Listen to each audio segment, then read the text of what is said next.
How does Kava Lend work? This video will answer that very question, and how you can earn interest and rewards without risk of impermanent loss. Kava Lend is a decentralized money market where you can lend assets for others to borrow and vice versa. By supplying an asset as collateral, users earn interest as borrowers repay them with interest.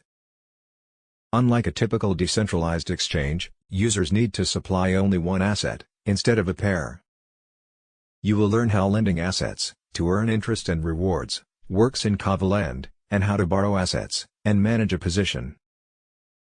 There are also some basic strategies for earning with Lend, as well as details about the borrow limit ratio and liquidation mechanics. Supplying to Kava Lend is primarily incentivized with the protocol's governance token, HARD. Certain assets like USDX and ATOM also receive Kava rewards.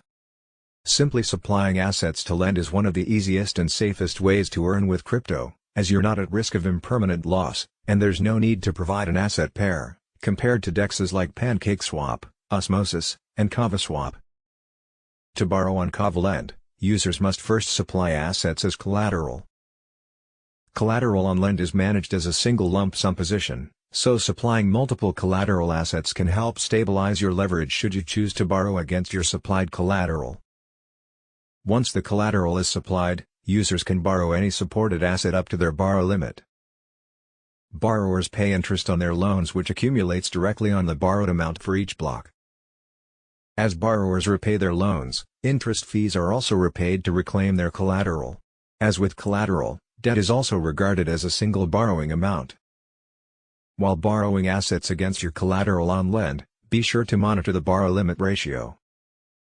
Based on your collateral, the borrow limit ratio will display the maximum amount you can borrow and compare that to the amount you are currently borrowing. For example, if you supply $500 worth of BTC, the maximum amount you can borrow is $250 worth of another asset, but if the price of BTC drops and your collateral supplied is only worth $400, now the most you can borrow is $200. As your collateral value drops, if the amount borrowed exceeds the new borrow limit of $200, your assets are at risk of liquidation.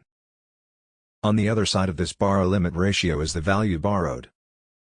If the price of BTC were to moon and the value of the amount borrowed grew to exceed the $250 borrow limit, that could trigger liquidation. When borrowing assets on Lend, it's recommended to over-collateralize your loan, meaning you maintain a borrow limit ratio of 50% or less. When liquidated, a portion of your supplied assets is sold off at auction to reclaim the difference in the value of borrowed versus collateral assets plus a 7.5% liquidation penalty. Auctions typically take between 8 and 24 hours, and users can expect 1/3 of their collateral returned to them, but this is not guaranteed. Lend basic earning strategies. The risk level when supplying to Kava Lend is very low. Users are not subject to any impermanent loss and maintain 100% ownership of their assets.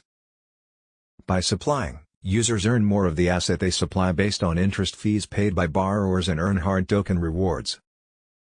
USDX and ATOM receive extra Kava incentives, which is great because you can stake them immediately upon claiming to earn an extra 30% plus APY on your Kava rewards. Leveraging assets. The risk level for leveraging assets in Kava Lend is moderate depending on the amount borrowed compared to the collateral supplied. A solid strategy for Kava Lend is to supply multiple blue-chip assets such as ATOM, BTCB, and BNB, then borrow Kava's stablecoin, USDX. After borrowing USDX, you can resupply it as collateral to earn more Kava rewards.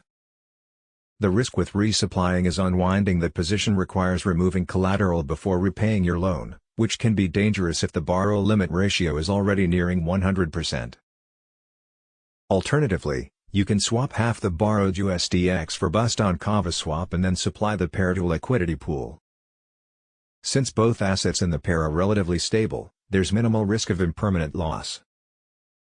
Typically, the pool APY earned for supplying outweighs the interest of borrowing USDX on Lend, so users can easily repay any accumulated USDX debt with the pool APY earnings. Shorting an asset. The risk level with shorting assets on Kava Lend is high since you're leveraging your assets to try and time the market. To profit from that decline, You simply need to borrow the asset you think will decline, then immediately swap it for a stablecoin like USDX, or BUSD. After the price of that asset has declined, you swap your stablecoin back for the original asset, then repay the original amount borrowed plus any accrued interest. Since you sold that asset at a higher price than is required to buy back enough of the asset to repay the loan, you profit by keeping the remaining stablecoin amount left over. The risk is that if the price of the asset goes up instead of down, it'll cost more to swap back for your borrowed asset, and as the price of that borrowed asset raises, it can push the borrowed amount side of the borrow limit ratio. Using a declining asset as collateral while borrowing a raising asset creates the greatest liquidation risk. I hope this video helped in explaining how does Kava Lend work. Please like and subscribe for more videos on Kava crypto and DeFi.